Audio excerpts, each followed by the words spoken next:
Bonjour, chers internautes, je suis très heureux de vous retrouver. J'aimerais dans ce message continuer ma réflexion, ma méditation sur ce thème, c'est quoi le problème? Dans la première vidéo que vous pouvez voir sur cette page Facebook, au travers d'une image, j'ai voulu expliquer pourquoi, alors que Noël, c'est l'annonce d'une très grande nouvelle pour l'humanité, puisqu'il est dit euh, en ce jour, dans la ville de David, un sauveur vous est né, un sauveur vous est né. Pourquoi alors tant de choses vont mal dans notre monde, dans notre société, dans notre vie personnelle? Pourquoi euh, si peu de gens euh, accourent vers ce sauveur, se tournent vers ce sauveur qui est Jésus que Dieu nous a envoyé? Et je vous avais expliqué dans la vidéo que c'est parce que beaucoup d'êtres humains sont aveuglés sur leur sort final, sont totalement inconscients que un jour ils devront comparaître devant leur Créateur, rendre compte et payer pour tout le mal qui a été fait sur cette terre. Et si les hommes avaient conscience de cela, ils seraient euh, beaucoup plus désireux de quelqu'un qui puisse les tirer d'affaire, de quelqu'un qui puisse arranger leur affaire pour pas recevoir la juste condamnation qu'ils méritent. Et cette fois-ci, j'aimerais partager un texte du prophète Ésaïe et donner un mot de témoignage.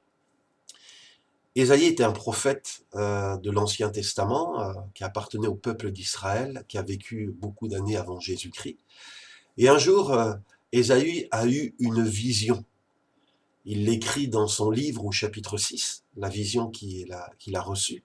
Et il est dit, le Seigneur était assis sur un siège royal très élevé.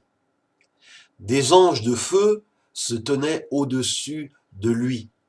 Et ils criaient l'un à l'autre, Saint, Saint, Saint, le Seigneur de l'univers. Sa gloire remplit toute la terre.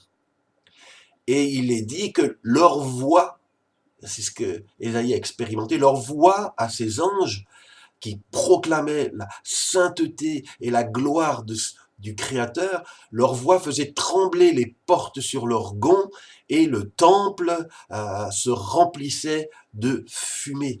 La fumée dans l'Ancien Testament, c'est souvent une image de la gloire de Dieu, de la présence glorieuse de Dieu. Et quand cela s'est passé, Ésaïe s'est écrié « Malheur à moi, je suis perdu ». Je suis un homme aux lèvres impures et j'habite au milieu d'un peuple aux lèvres impures et mes yeux ont vu le roi, le Seigneur de l'univers. Ésaïe, qui était pourtant un homme bien, un homme qui craignait Dieu, qui aimait Dieu, il a été transporté dans une vision, dans la présence même du Créateur, du Dieu glorieux, qui a fait les cieux et la terre. Et il est dit que la scène dont il a été témoin est absolument ahurissante. Il a vu ce siège royal très élevé, il a vu le Seigneur assis sur son trône, il a vu les archanges, les séraphins chanter, ces chœurs célestes chanter la gloire de Dieu. Et tellement cela était impressionnant, tellement cette présence était forte, que le lieu même s'est mis à trembler sous la puissance du Seigneur. Et là, Ésaïe s'est rendu compte, je suis perdu. Je vais mourir. Parce que moi qui suis un homme pécheur, où le mal est attaché à moi, mes lèvres sont impures, j'habite au milieu d'un peuple pécheur, aux lèvres impures, moi j'ai été transporté dans la présence du Dieu très saint, et cette sainteté va me dévorer, je ne peux pas subsister dans une telle lumière, dans une telle pureté, je vais mourir.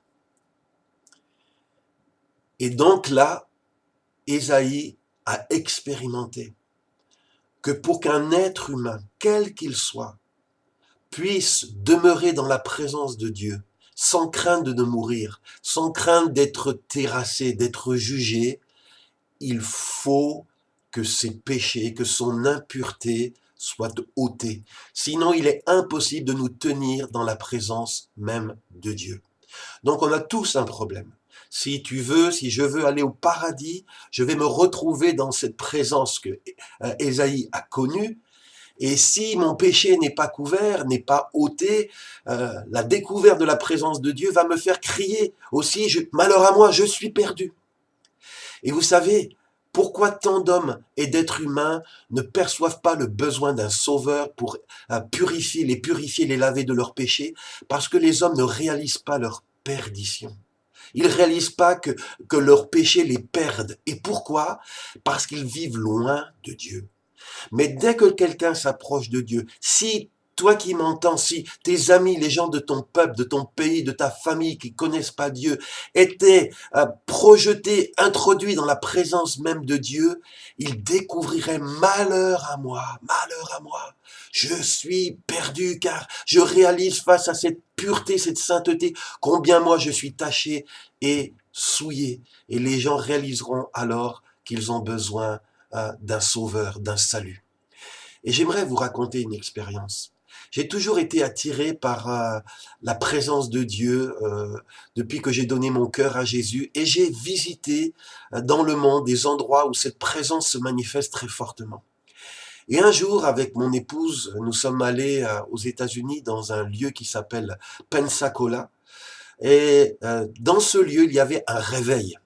Il y avait une présence de Dieu qui attirait beaucoup de visiteurs et beaucoup de gens étaient touchés, beaucoup de miracles, beaucoup de gens euh, euh, comprenaient leurs besoins, sentaient leur détresse, leur misère et criaient pour recevoir Jésus dans leur cœur. Et ce lieu a impacté des millions de vies, des centaines de milliers de vies.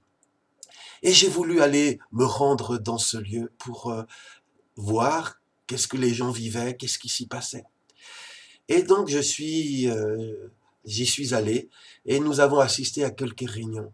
Et je me rappelle une fois à une des réunions, alors qu'il y avait la louange, les gens étaient dans la louange, la présence de Dieu se faisait sentir. Et je m'en passe, c'est ce que j'ai vécu, je vous raconte ce que j'ai vraiment vécu. La présence de Dieu dans cette soirée-là, dans cette salle, était si forte que je ne pouvais pas rester assis, ni même debout. Je sentais le besoin de me prosterner devant cette présence divine, de reconnaître par une posture appropriée la grandeur de ce Dieu qui remplissait ce lieu.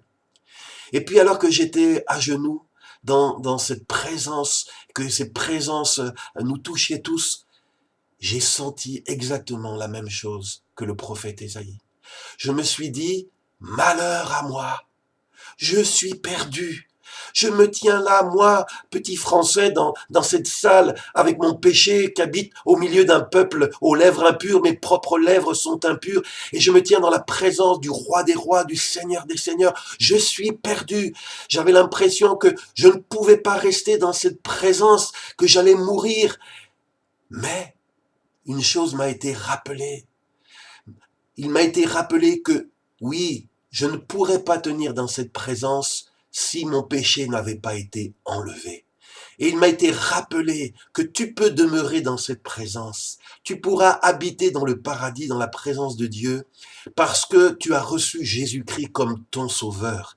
Et le sang qui a coulé de son sacrifice sur la croix, tu l'as appelé sur tes péchés. Et tu es sous le sang de Jésus. Tu es couvert par le sang de Jésus. Et ce sang a ôté ton péché, a ôté ta faute. Et tu n'as pas à craindre la colère ou le jugement de Dieu ou sa sainteté, parce que le sang de Jésus t'a rendu saint. Oui, le sang de Jésus a fait de moi un être qui est marqué par le péché, un être saint, un être tellement saint. Le sang de Jésus purifie tellement qu'il me permet de subsister et de vivre éternellement dans la présence de Dieu. Mon ami, mon frère, ma sœur, toi qui m'entends, est-ce que tu réalises?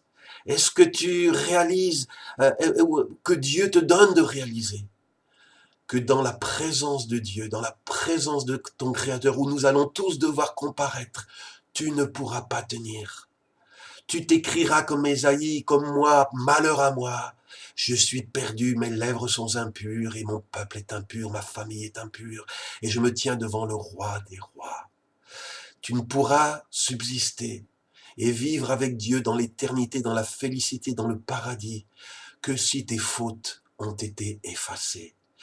Et Dieu, c'est pas comme pour Ésaïe avec un ange et avec un charbon ardent, mais il est dit qu'il a envoyé non pas un ange, mais son propre fils, Jésus-Christ, et que Jésus-Christ est venu, a versé son sang sur cette croix, puis il a pris ce sang, il l'a présenté à son Père, en disant, Père, tous ceux qui se reconnaîtront pécheurs, pécheresses, et tous ceux qui réclameront d'être purifiés, je t'en prie que mon sang qui a coulé pour eux touche leurs lèvres, touche leur vie pour effacer leur impureté afin qu'ils puissent vivre avec nous éternellement. Et c'est ce que Jésus a fait, c'est ce que le Père fait pour tous ceux qui reçoivent Jésus comme Sauveur et comme Seigneur. Et si les gens comprenaient cela, si les gens avaient la grâce de faire la même expérience que j'ai faite à Pensacola, ou qu'Ésaïe a faite des centaines d'années avant Jésus-Christ, les gens comprendraient que oui, tous les êtres humains, de quelque condition qu'ils soient, de quelque âge qu'ils soient, de quelle couleur de peau qu'ils soient, nous avons tous besoin d'un sauveur. Car notre Dieu est un feu dévorant. Il est le mal. Il ne peut pas copiner avec le mal. Et aucun être humain ne peut se tenir dans la présence du Dieu très saint sans que ses péchés aient été effacés. Et la Bible dit qu'il y a un seul nom donné parmi les hommes par lequel nos péchés puissent être effacés. Et ce nom, c'est Jésus.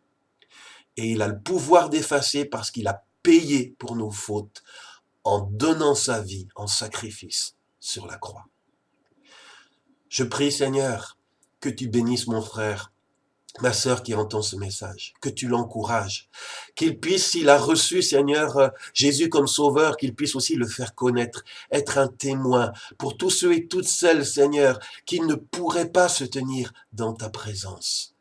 Je te prie, Seigneur, que ce message puisse se répandre là où tu le veux et puisse toucher bien des cœurs. Je te remercie de bénir cette page Facebook. Je la dédie à ta gloire, Seigneur. Que tu utilises ces paroles pour encourager, guider et libérer tous ceux qui ont besoin de toi. Au nom de Jésus. Amen. Mon frère, ma sœur, toi qui as entendu ce message, si tu veux t'abonner à cette page Facebook pour recevoir tout ce qui est publié, pense à t'abonner, pense aussi à partager ce lien, cette page, cette vidéo avec des amis, des contacts. Le Seigneur aime les hommes et veut les sauver. À bientôt pour une prochaine vidéo. Que Dieu te bénisse.